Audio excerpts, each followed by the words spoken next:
અમદાવાદ ખાતે 12 જૂન 2025ના રોજ થયેલી દુઃખદ વિમાન દુર્ઘટનામાં અકાળે મોતને ભેટેલા ગુજરાતના પૂર્વ મુખ્યમંત્રી સ્વર્ગીય વિજયભાઈ રૂપાણી અને અન્ય યાત્રિકોની આત્માની શાંતિ અર્થે લાકડીના ગેડા સ્થિત જય બજરંગ સેવા ટ્રસ્ટ ગૌશાળા ખાતે એક વિશાળ શ્રદ્ધાંજલિ સભાનું આયોજન કરવામાં આવ્યું હતું। આ શોકપૂર્ણ પ્રસંગે ઉપસ્થિત સૌ અગ્રણીઓ અને ભાવિક ભક્તોએ સ્વર્ગીય વિજયભાઈ રૂપાણીની છબી પર પુષ્પાંજલિ અર્પણ કરી તેમને ભાવભીની શ્રદ્ધાંજલિ પાઠવી હતી। સભામાં ઉપસ્થિત સંતો અને મહાનુભાવોએ સ્વર્ગીય વિજયભાઈના જીવન કાર્યો અને ખાસ કરીને તેમની જીવદયા પ્રત્યેની અતૂટ પ્રતિબદ્ધતાને યાદ કરીને લાગણીસભર સંસ્મરણો રજૂ કર્યા હતા। આ શ્રદ્ધાંજલિ સભામાં બનાસકાંઠા અને પાટણ જિલ્લાની વિવિધ ગૌશાળા તથા પાંજરાપોળ સંસ્થાઓના સંચાલકો વિશાળ સંખ્યામાં હાજર રહ્યા હતા। તેમની સાથે ગુજરાત સરકારના મંત્રીગણ, પૂર્વ સાંસદ પરબતભાઈ પટેલ સહિત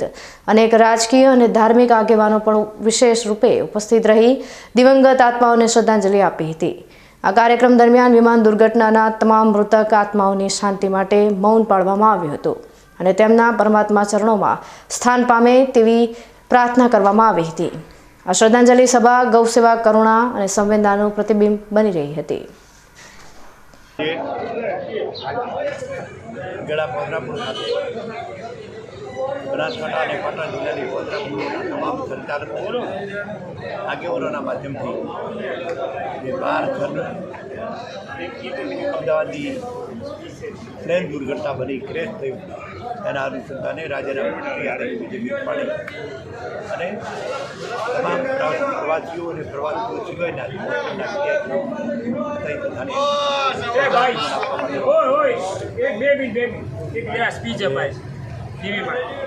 પાટણ અને બનાસકાંઠાના ઉત્તરભાઈ અહીં મારા સાધુ સંતો અને રેવાપુરી બાપજી, તળાદર, આવા બધા જ અને સાથે સાથે પાંજરાપોળના પ્રમુખ ધીરુભાઈ, દંતીભાઈ, પાટણ અને સમીના આગેવાનો અને સમગ્ર થરાદ તાલુકાના બધી જ પાંજરાપોળના સંચાલકો આ સરદાર રાજ્યના પૂર્વ મુખ્યમંત્રી આદરણીય વિજયભાઈ રૂપાણી જે ગૌશાળાઓ માટે કામ